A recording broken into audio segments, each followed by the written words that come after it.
Today we're making beef barbacoa. Then we'll build tacos with corn tortillas and roasted salsa verde from parts 1 and 2 of this series. Now let's start by cleaning a bunch of dried chilies, and we're going to use them to make an adobo sauce. Adobo sauce is arguably the most important ingredient in making a great barbacoa. I clean dried chilies by removing the stem and then dumping the seeds out. Then I make a tear from the top to the bottom of each chili, remove any remaining seeds and whatever pith is inside. Now for this recipe I'm using guajillo chilies, ANCHO chilies, and brown chipotle chilies. They all lend different flavors and they're going to really make a nice, highly flavorful adobo sauce. Now that our chilies are all cleaned up, it's time to give them a quick roast in a dry cast iron pan over medium to medium-high heat. You're just looking for the chilies to catch a little bit of color, and once they become fragrant, they're done. Transfer those now roasted, dried chilies to some sort of sheet pan or a large plate, something for them to hang out on because we've got one more thing to do with this cast iron pan. Take the garlic that's listed in this recipe and place it in the pan skin on. Roast the cloves for about 5 to 10 minutes or until they soften up a bit and brown slightly. You'll have to turn them occasionally so that they don't burn. In this next step, we're going to bring the dried chilies back to life a little bit. Place them in a large bowl, and by that I mean large enough to hold them comfortably. Submerge the chilies in some really hot water, then soak them for about 30 minutes. This is going to soften up the chilies and make them a lot easier to puree when finishing up the adobo sauce. By now, the garlic's cooled off a bit so that you can handle it, so peel each clove and toss the skins. All you have to do is squeeze on one end and the clove should pop right out. Now there's some spices and dried herbs that go into making an adobo sauce, so let's prep that up. Start with a half teaspoon of ground cumin. Then add a quarter teaspoon of ground Ceylon cinnamon. After that, we're going to add 1 heaping teaspoon of Mexican oregano and finish with a pinch of ground cloves.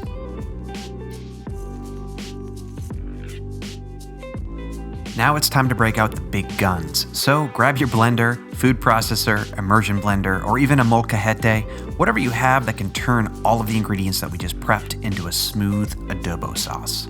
Drain the dried chilies or just grab them with your hands or a pair of tongs and place them in the bowl of your device. Add the roasted garlic cloves along with the dried spice and herb mixture, then follow with a half cup of cider vinegar and 1 cup of water. Blitz everything until you get a nice, smooth adobo sauce. You might need to add some more water just to get the right consistency, but the final sauce should resemble barbecue sauce or a slightly thin ketchup.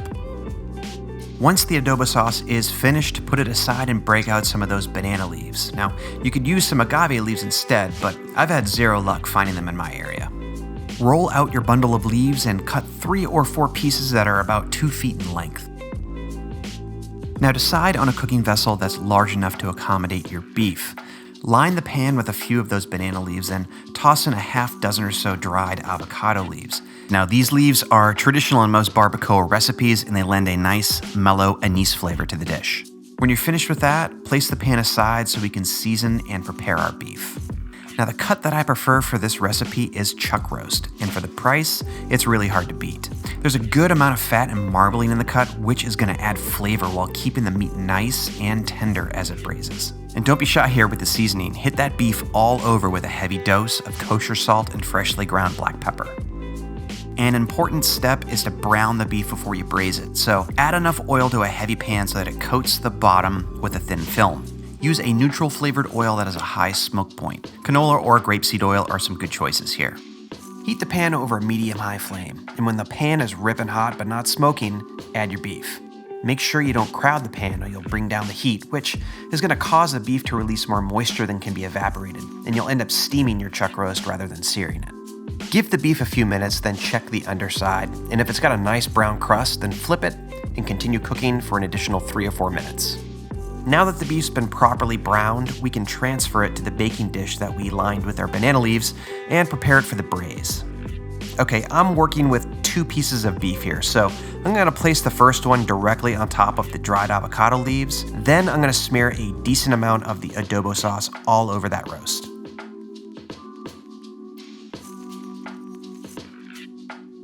I'm going to repeat the process for the second chuck roast. Then I'm going to wrap the banana leaves over and around the beef, sort of encapsulating it within the dish. Now, these leaves help in several ways. They impart a subtle sweet flavor and aroma to the barbacoa, they help retain the juices in the beef, and they keep it from burning. You're probably wondering why I didn't add any sort of liquid to the dish, and that's because the beef's going to release juices and fat, which will create its own braising liquid. Once the beef is wrapped up, put a lid on that Dutch oven and drop it in a preheated 325-degree oven and let it braise for about 3 hours. And through the magic of video editing, our barbacoa is instantly ready. Remove some of the banana leaves to expose the beef and check the doneness with a fork. If you can shred it easily, then you're good to go.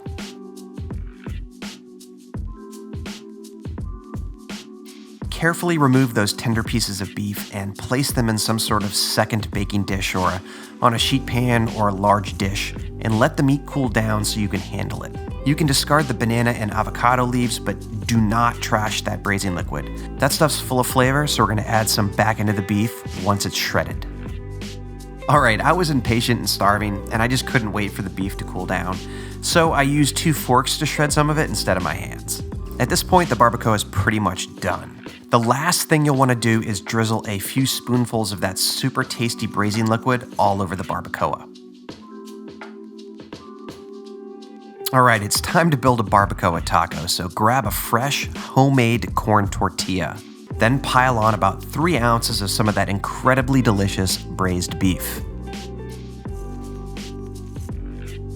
Now top the barbacoa off with a few spoonfuls of roasted salsa verde, then finish the taco off with some cilantro leaves and finely diced white onion. The barbacoa meat will last for about a week in the refrigerator, or you can pack it up nice and tight and place it in the freezer for long-term storage. Don't forget to watch parts 1 and 2 of this series where I show you how to make fresh corn tortillas and roasted salsa verde. I'll leave links in the upper right-hand side of this video.